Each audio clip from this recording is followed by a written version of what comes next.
Hello, everyone, and welcome to another great episode of the Jason Howell Company's Speaker Series. My name, of course, is Jason Howell, and today we have a wonderful guest, Mr. Walter Worley IV, a fellow wealth advisor who's here to share a little bit about the human element of doing the work that we do with more complex clients. In fact, we've dubbed this How Human Advisors Serve Eight-Figure Clients in the Age of Artificial Intelligence. So I'm looking forward to talking with him as a peer. It's not every day you get that opportunity to speak to someone who's also working with a specific kind of clients that you are. So I'm looking forward to this conversation. We met at a conference earlier this year and we're continuing that relationship. It's all about connections. So without further ado, Walter, welcome to the Zoominar. How has your day been so far? Day's been great. It's Halloween today. My daughter is very excited to go trick-or-treating. Awesome. It's a pretty good Friday. The sun's out today. I don't have a lot to complain about. Yeah. Not too much to complain about today, huh? Yeah. And this is your second, third, fourth outing with your daughter. She's only how old? So I think this is the third. She's four and a half, Okay. a fiery four and a half. All And right. yeah, I think she's pretty excited for today. It's usually we get a lot of families at our house, so we have to kind of my wife and I have to exchange roles. Like someone has to go out, someone has to man the house so we don't, nothing bad happens because we don't deliver the appropriate So you amount of don't put the candy. candy out Yeah, yeah, there? yeah. So Understandable. Understandable. Well, nothing bad's going to happen here. We're going to have a great conversation here on Halloween and really just share some thoughts about folks who might be looking at this from either a professional point of view or a family that's starting to think, wow, I'm in this place and I don't quite know what to do, where to go, who to talk to when it comes to this level of wealth and complexity. So here are a couple of guys that maybe can walk them down that path. I Okay, think so. Yeah. let me do this. Let me share my screen so people can see my wonderful art with PowerPoint, my skills. And once again, we are having a conversation around how human advisors serve eight-figure clients and larger sometimes in this age of artificial intelligence. Yes, we are still needed. Walter, thank you so much for taking some time out of your, I don't know, quasi-holiday Friday to be with us. It's my pleasure to be here. Thank you so much for having me. Oh, you bet. Before we get started, let's just have a word from our sponsor. And our sponsor, of course, is the Jason Howell Company. Jason Howell Company is a family wealth management firm that serves clients who are new to the world of wealth. Our specialty is around sustainable investing, family governance, and proactive philanthropy, wrapping their minds around what they really could do. Now, we do this with a team of advisors, a team of specialists. We don't do this alone. No one knows everything. And we also partner and sometimes have conversations with peers. Peers like Walter Worley, who also works in this space, a space that really needs more people in that advanced planning area. So we're so looking forward to having our conversation with Walter today. Our firm is based in Fairfax, Virginia, but we serve clients nationwide. For more about the Jason Howell Company, just go to jasonhowell.com. And with that, we get to learn a little more about Walter. So this is a great bio. Thank you for sharing it with me, Walter. I love a number of things about you. I see some things that remind me of me. I love your CPWA designation. If you were anything like me, you wanted that designation before even the more common CFP designation. Is that right? Yeah, no, I wanted that. There's a story behind that, and we'll probably get into it a little bit. But I Please. saw what that entailed, Yeah. and I was like, oh, I really like. I've wanted to work in this space for a really long time, and obviously, it's a little hard to take your first day and then leap into eight-figure clients day Right. two. So it was a progression, but from the Yes. beginning, I wanted this skill set. Yeah, and the CPW, I cannot say enough great things about that program. Yeah. Yes, certified private wealth advisor. Now it's offered by two universities, the Chicago Booth School and Yale. Which one did you go with? I did Chicago booth. So Okay. we went there in person. Great Yes. program. Just I can't say enough great things about like the knowledge that that equips you with about how a lot of this works structurally. It's wonderful. Yeah, areas around executive pay, around estate planning, advanced areas, philanthropy. I remember I got a mailer for this because of course I requested information and I had it taped to my wall in my makeshift office. This is before the CFP exam, which the CFP exam is it's a very important baseline for people who are interested in this career. But I was already looking past similarly the way you were. This the CPWA and experience gives you an opportunity to serve a community that really needs it, doesn't it? Yeah, absolutely. Yeah. Now, you didn't seemingly start in this financial space, though you've got a lot of great experience today. When we look at your background, we see biochemistry, cellular biology, molecular genetics. So, smart guy, what happened?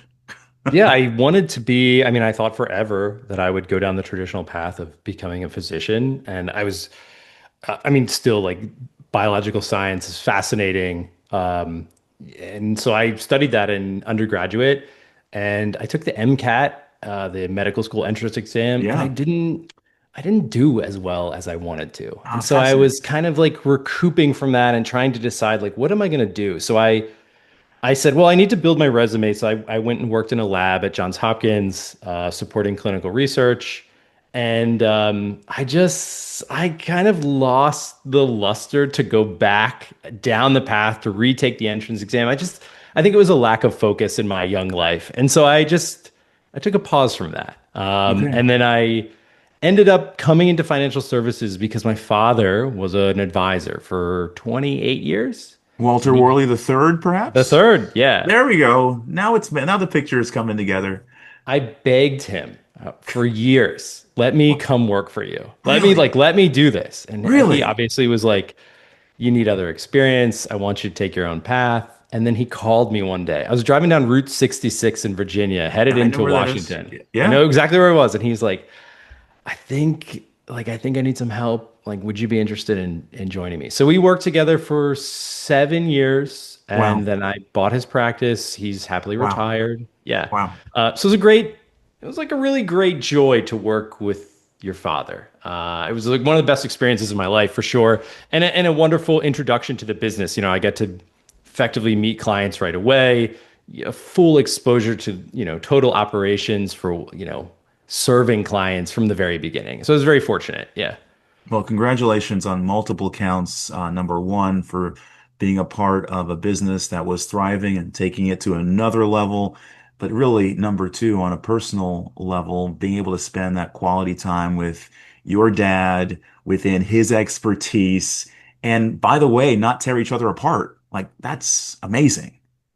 Yeah, I mean, we've had some relationships with clients who children are in the business, and it doesn't always work out as wonderfully as it did for us.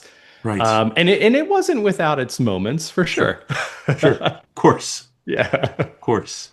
Well, while we're on the topic of family, I just had to highlight down towards the bottom of your bio your summit of Mount Kilimanjaro, which is always great to say at parties. Just saying Kilimanjaro is pretty cool to say at parties. But you having done it on your honeymoon does call into question some of your relationship building. So please give us a little window into that. My wife and I were trying to decide what to do. And I sent it to her. I can't remember if it was like an email or like an Instagram thing. And I was like, hey, we should do this. And she took all of a half a second to call my bluff and was like, we're doing it. Like, we're going. Wow. So we did it, and it was really funny the first night. Like, my wife was like, "Oh, camping is fun," and I had this like crisis of like, "You what? Like, we've been together for 7 years. This is your first night in a tent. We're on the side of this mountain." Oh, It great. was an adventure. It was a wonderful experience. It's something I would like to go back and do with my daughter if she's interested as she gets older. Just like For sure. a very meditative experience of you take a week and you climb this mountain. I wonderful. Yeah. Yeah. Yeah, we'll wait a few years for your daughter to have that. I mean, you can go with both mom and dad. You Yeah. guys are that would make it a family affair. Well, thank you for sharing that, both this business side and the family side that's kind of come with it. Terrific. So we got some Q&A, and I'm giving you the license to pontificate as you would, but I would love for you to share, just from your perspective, how serving eight-figure clients is different than serving clients that are not at that level, who are merely just, looking to retire. I want to give some color to this in a couple of ways, recognizing that we have what's called now a K-shaped economy, where it seems like the wealthier are continuing to add to their wealth, and those who are not are continuing to, essentially try to survive. It's just not working as well.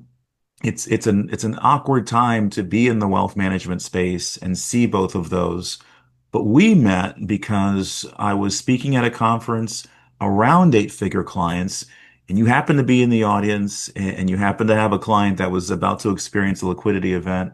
So, just from your perspective, whether it's an individual type of client or whether it's the clients in general, how do you see serving this world within our world? I think that the biggest difference between serving the ultra high net worth and sort of the mass affluent is the difference in architecture of how the wealth is really owned and held. So for a lot of these, I think if you polled the average American and someone sold a business for $80 million, they think, it's in a brokerage account, it's in a couple bank accounts. They kind of take the money out as they need. And in reality, it's usually, if the planning has been done correctly, it's far more complex. It's Yeah. money's held in defective trusts, all Yes. kinds of advanced trust vehicles to meet the needs of the family. And as a result of that architecture, you run into all these really intricate and granular planning scenarios with very real and serious outcomes based on how the wealth is owned in a trust or a different variety of trust. And so, if you have a mass affluent client, they're worth $5 or $8 million. They're by all measure very wealthy, and Yes. most of their wealth is within IRAs or 401ks. You basically control most of the tax impact for that client, as an example, through distributions or RMDs. It's very predictable. In the ultra high net worth space, you might have a family with $50 million in public assets, another 20 million in private assets. The flow of income, the types of income, the tax treatment of those income streams is very different. And I think if I summarized it too, it's at that level of wealth, tax matters more than just about anything else. The client sits down, the portfolio or the family wealth grew by 6%, and they have to write that check for those estimated tax payments, or It's a the big or the deal. trust has to pay, and the bills are enormous. So the management of the architecture and then the control of taxes at that level, I think, is the biggest difference. Yeah. So the tax level is a big difference on a technical side. Tell us a little bit about the emotional differences that you see, especially at that beginning point. As an example, you might have a client that's coming to you. You have these clients maybe that saved over 30 years, and they've got a few $1 million, and they're now about to live off of this, and you have a plan for that. And as you said, there's more of a straightforward path based on our experiences.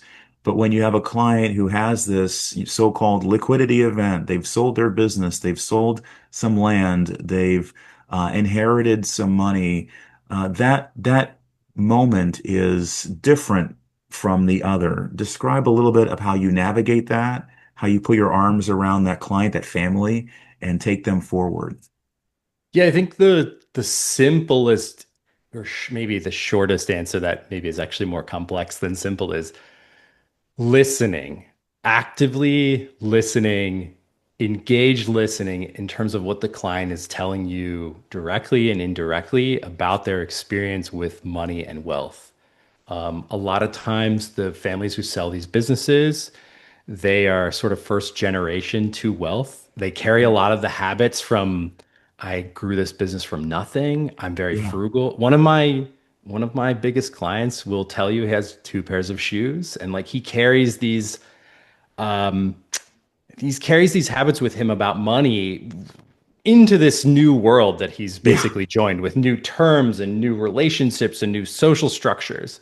And so navigating that and listening to the client about what they're feeling directly, indirectly, I think has been Something we talk about in the CPWA, probably the most important skill set, like integrative listening as to what's happening there.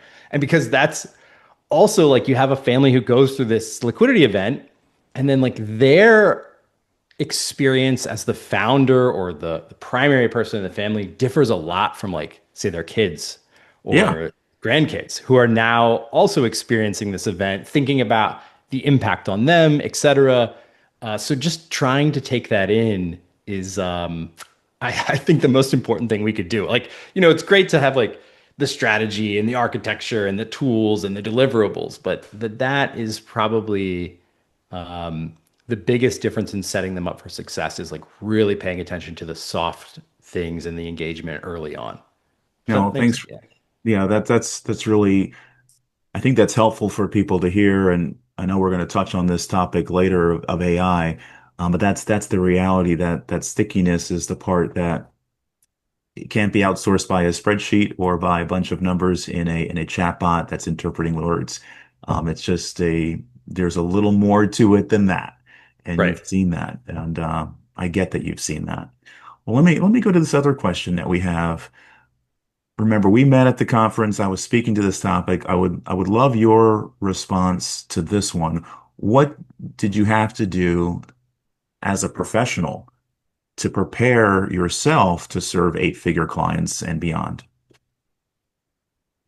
Yeah, I think the answer here is just like the endless search for progression. Like you're just looking to. I felt like I always feel like I need to progress and expand my base of knowledge all the time. And the story I have for you is like early on in my career, when my father and I were working together, we had a prospect come in. They were going to sell a business for about 15 million, and we tried to win the case. I think in retrospect, like we were probably pretty underprepared to deliver the real hard and soft skills necessary to equip that family for success at the time. Sure, sure. So I found out, I don't remember how I found out, but I found out who the team that was that won it. And they were a pair of certified private wealth advisors. And that was kind of Wow. like the beginning of like, oh, Okay. what's this about? And Right.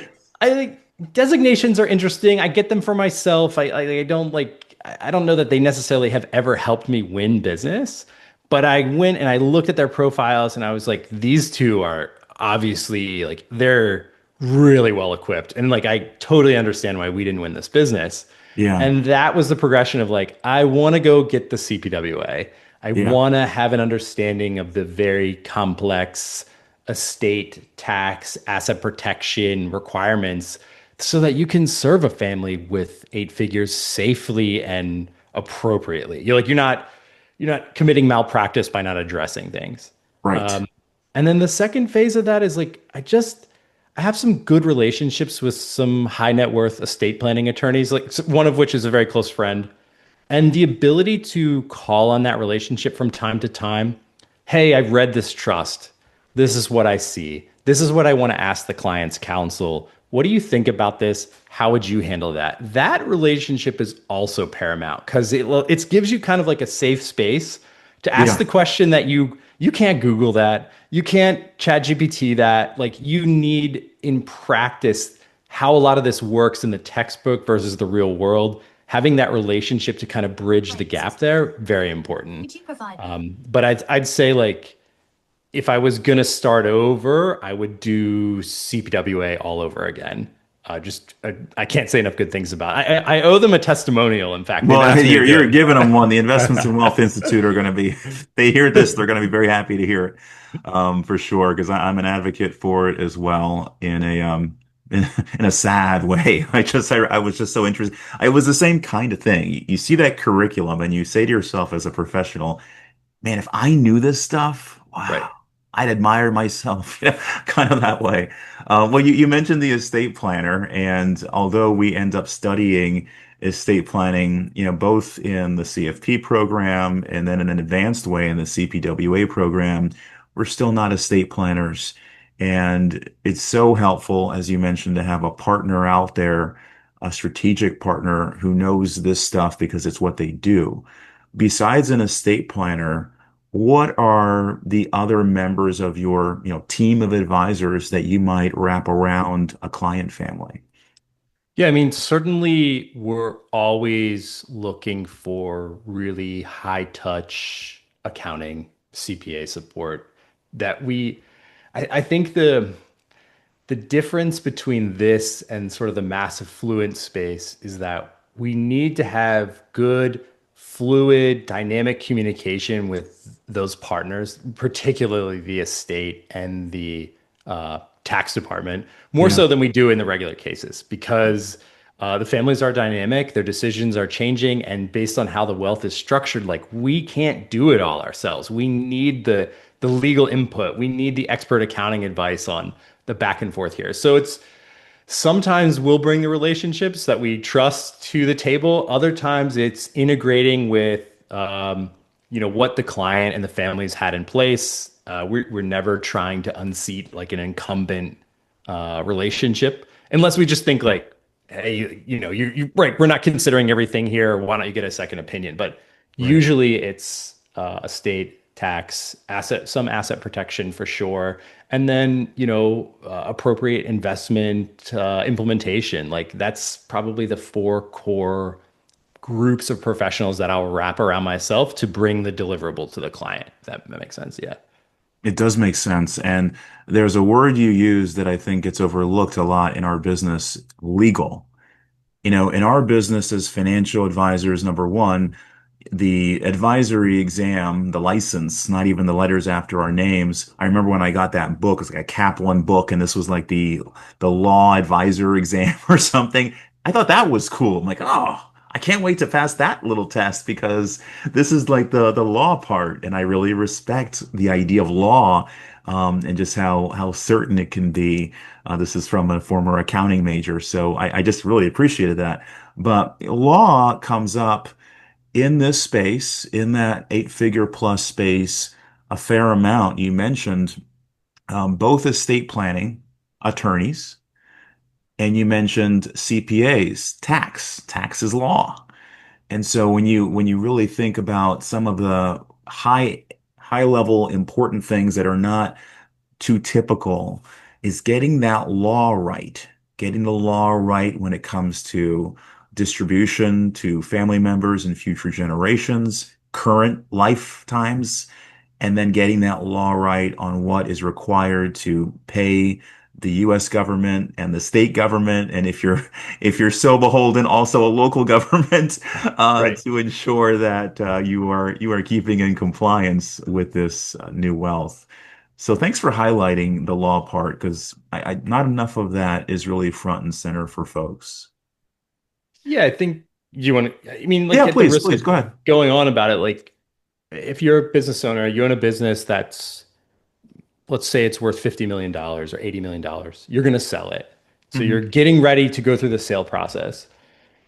You probably should be thinking about transferring ownership maybe to children or other entities. You That's can right. take advantage of valuation discounts, minority discounts, marketability discounts, and that is all the application of law. And you need really good legal and accounting advice to do that appropriately, to not have it to be challenged later. Doing it within the laws more important, like these level of clients having access to very experienced, very qualified legal and accounting professionals is paramount to their success for sure. Yeah, you have estate planning law, you have tax law, but just in the scenario you mentioned, business lawyer is going to be important too. Yeah. Like that's another legal professional. It could be in the same law office, but ought not to be the same legal professional because there's specialties within the law that would be helpful if the people you're dealing with have experience. And I'll sort of throw a question out there that's not on our list. Do you see it as your responsibility to ensure that the right professionals, whether they came with those professionals or not, are essentially on the team to serve clients? Yeah, absolutely. I carry a lot of weight of responsibility in this job. I think um, that's just part of the role. And to the extent like we fulfill that role, the clients I give this example sometimes to clients. You're going to sell this business for $80 million, right? You Hmm. own a whatever factory, and the investment bank that's going to help you sell that, they might do 8 to 25 transactions this year, maybe more. Yeah. The law Okay. firm that's going to help you is going to do the same number, probably even more. Hmm. The advisory team, if they're private wealth advisory team, they're going to have some experience. Maybe they're doing one every year, one or two every year, but the client's only going to ever do one. Yeah. And to the extent that they need the wealth advisor, like they're looking to you all the time on, I don't understand what they just said. I have no idea why this structure's in place. I Right. can't tell you how many times we've had meetings and then we have the debrief with the client and we're kind of acting as the liaison of this is why we're doing this, X, Y, and Z. This is why it's important to you. This is where the rubber meets the road. And so if we're in that situation and the alarm bells are going off that you're going, ooh, like I'm not sure this partner is like equipped to fulfill this role.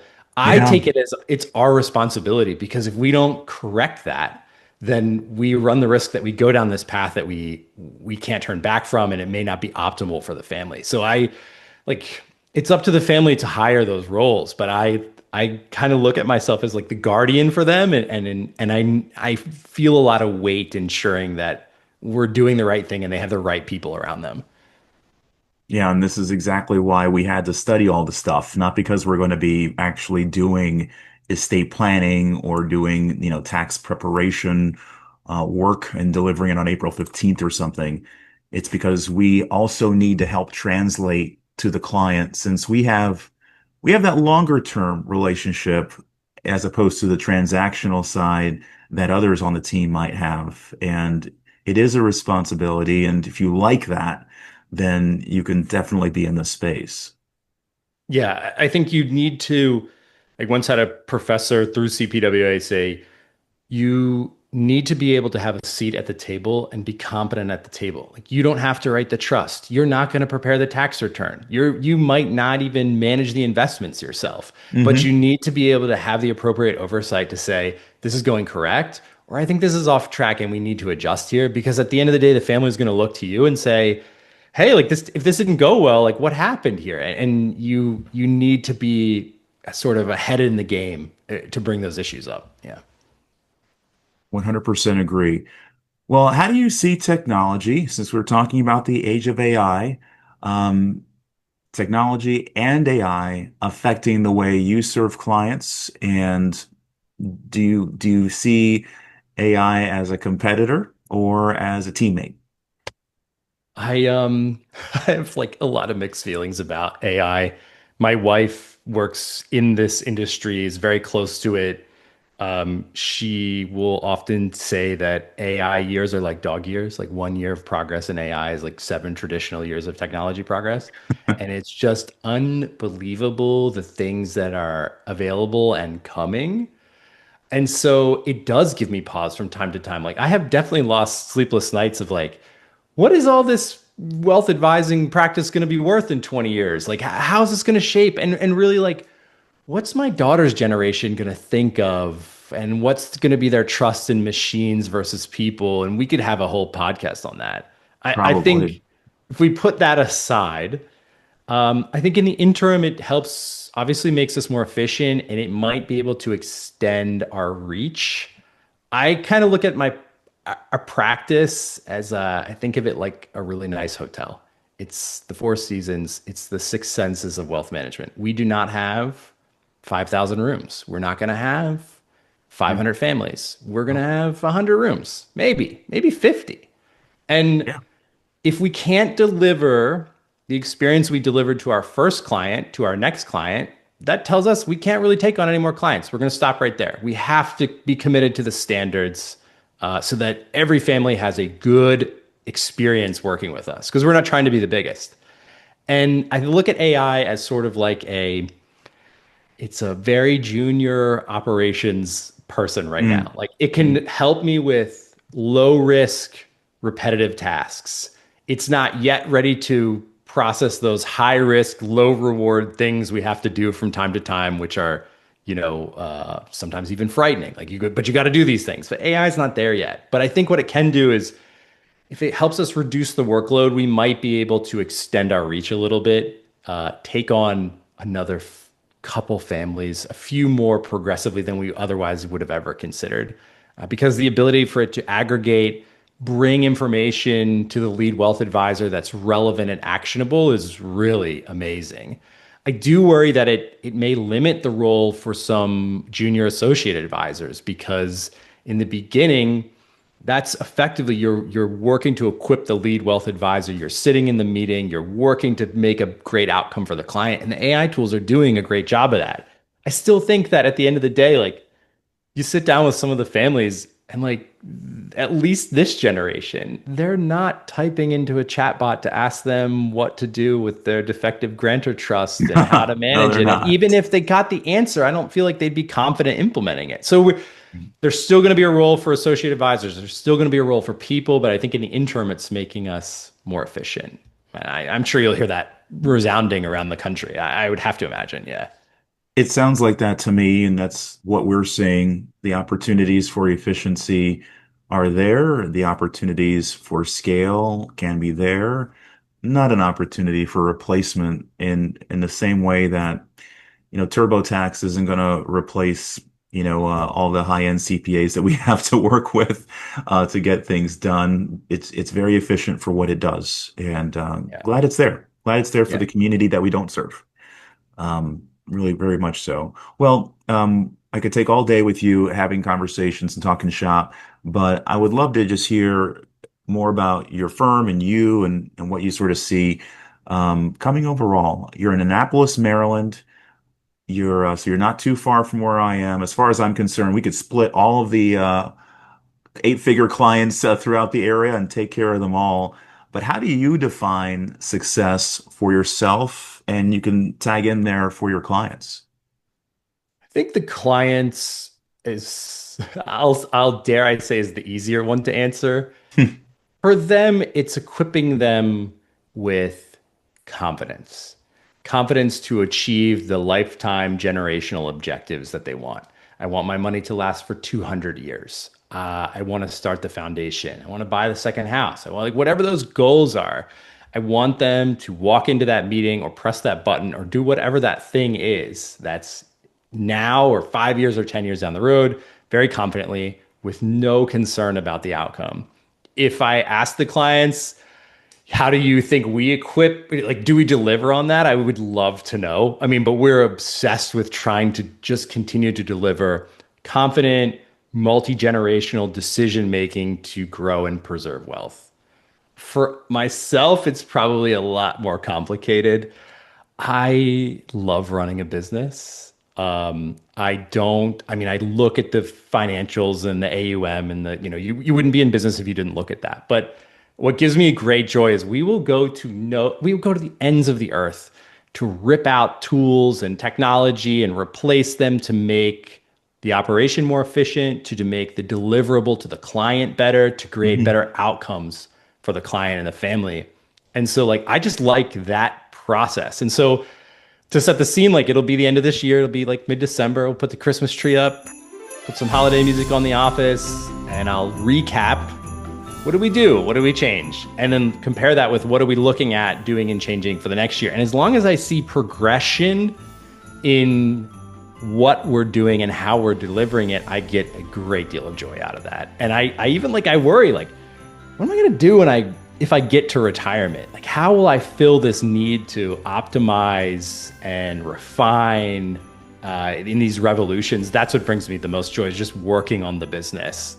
So for me, it's a little more complex. For the clients, it's delivering that confidence for sure.